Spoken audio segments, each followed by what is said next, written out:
certified pastry chef at the Carolina Inn, and today I want to demonstrate how to make a praline bread pudding. You have to have a nice sauce pot, and I got all the ingredients that you're going to basically need.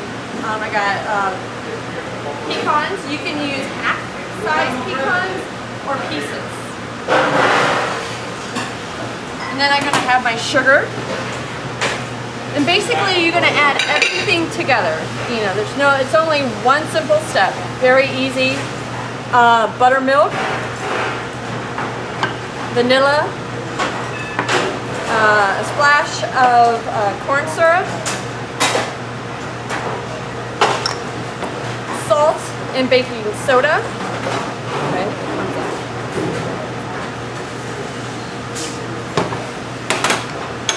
And then butter.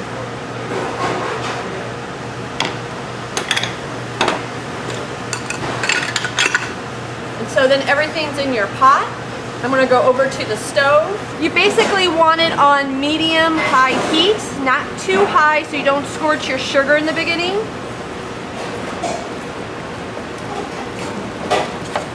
And basically I try to give it a nice stir, and then I'm going to let it sit for a few minutes so the sugar starts breaking down with the heat and also with the butter melting down.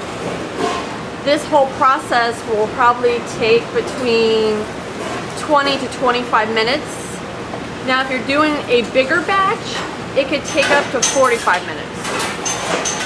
So basically we'll just let it sit, let it melt down, and do its lovely thing. While the pralines are cooking, I'm going to make my bread pudding base.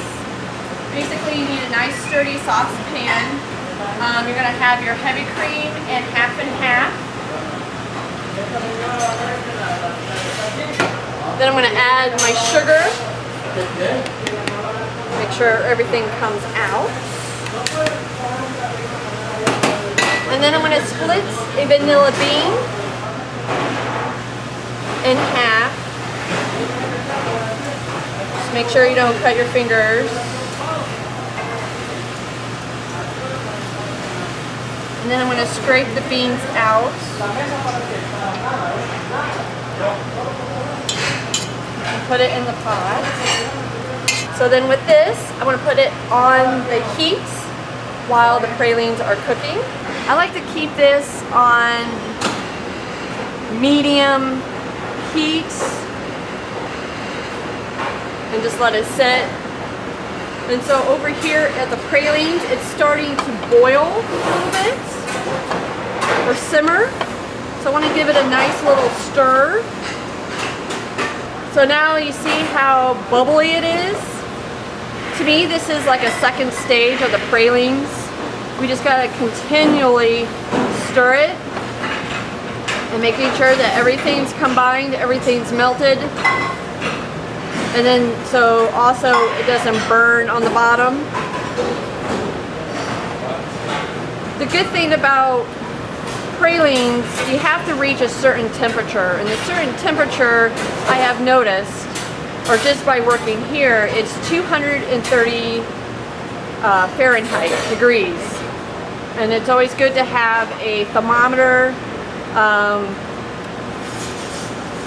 to make sure you're hitting the right temperature, because pralines is also very difficult to do too, because if you don't have it at the right temperature, it won't set up properly. I'll come right over here to the table, and then another process is you need to stir it for like 5 minutes, because you don't want to scoop it right away because it's too hot, it's too liquidy. It just won't set up. I have noticed if you stir it until it slightly cools and thickens, roughly like 5 minutes, you're going to have perfect, shiny, gorgeous southern style pralines. It's always good to have a sheet pan with parchment paper, because when you scoop it, you need something, you know, nice and level, something that's not going to stick to the sheet pan.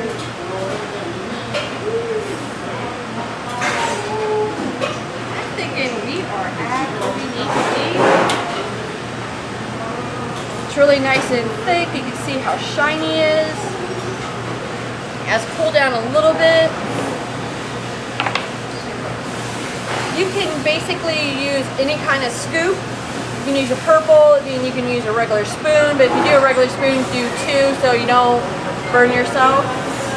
Now for the bread pudding, the praline bread pudding, these don't have to be perfect. Because basically when we put it into the bread pudding, it's all crushed up. Everything, we're gonna break everything apart. So the pralines are all done. And now you see here, we're gonna bring this to a nice steaming point, which you see, the steam is coming up. The vanilla beans is flavoring up the heavy cream and the half and half, and the sugar is all dissolved. At this point, I like to temper in hot cream to my yolks. So then when I add my yolks to my cream, it doesn't overcook and doesn't curdle. We're gonna add the tempered yolks to your cream. So you're making your custard base. At that point, turn off your heat. Pull it off the side. Keep stirring. If you want to make your base ahead of time, always have like an ice bath. So then, you know, if you're gonna let this sit, it doesn't cook while you wait. So it's always good to have an ice bath. Right now, I'm taking my vanilla beans out. It's always good to have extra croissants so that you don't have to use bread. Some breads, it's not really good to make bread pudding. It just gets too soggy when you add your cream. Here, it really soaks it up and really makes it really delicious. I have a few croissants, and then, you know, you don't have to have big pieces. You can always cut them small. You can use a French knife or a serrated knife or a paring knife. Just using a nice serrated knife. They don't have to be big pieces. They could be chunks. Throw it into my bowl of all my other croissants. Now the pralines that we made in soup, just a few minutes, they're gorgeous, they're shiny, and they're ready to be broken up. Sadly enough that we have to do that.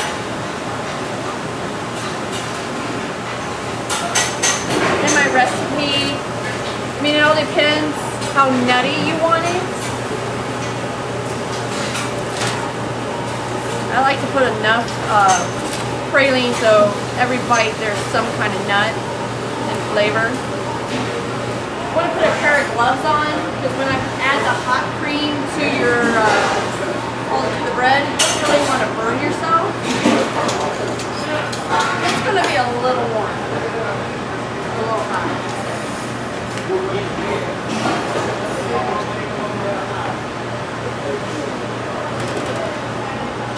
So I'm going to take my hot cream, just add it to my croissants and pralines.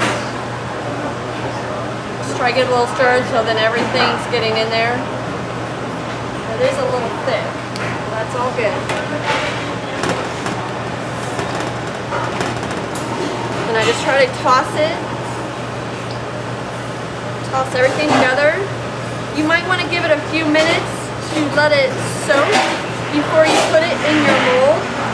Then you can definitely see you have enough pralines because you can see and know that every bit of it is covered. So I let this soak for a few minutes.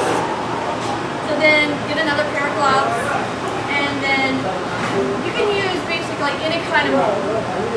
I use these tin molds. It's always good to spray them.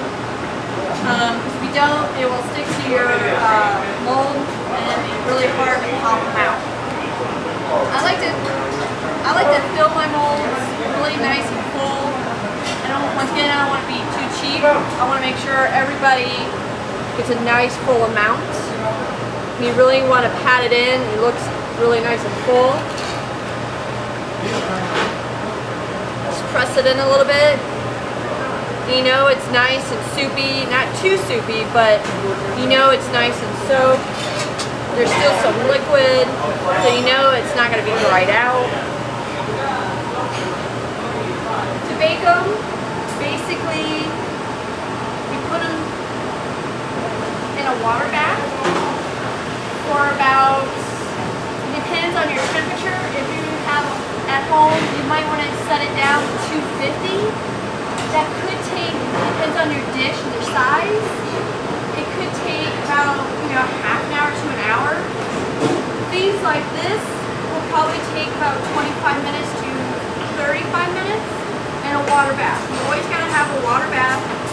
So with the praline bread pudding, it's one of our signature desserts at the Carolina Crossroads. And right now, as the finished product, I'm going to demonstrate what we do for the restaurant. I'm going to take my caramel blue, make a little line here. With the bread pudding, I warm it up so it's nice and warm, so you don't get a cold bread pudding at all.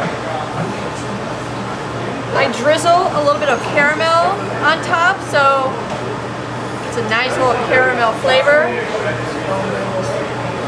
And then on the caramel glue, I take my extra pralines and crush it up a little bit,